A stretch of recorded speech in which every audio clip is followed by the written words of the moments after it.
So, ito yung finished product natin, ang headdress na project ng aking daughter na si Sharnel. So, ito yung finished product natin.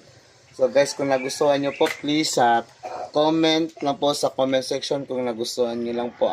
Kung nagustuhan nyo ang aking ginawang headdress sa aking anak. So, ngayon, ito, so makikita natin, talikod natin. Yan. Yan. Talikod. Ito yun.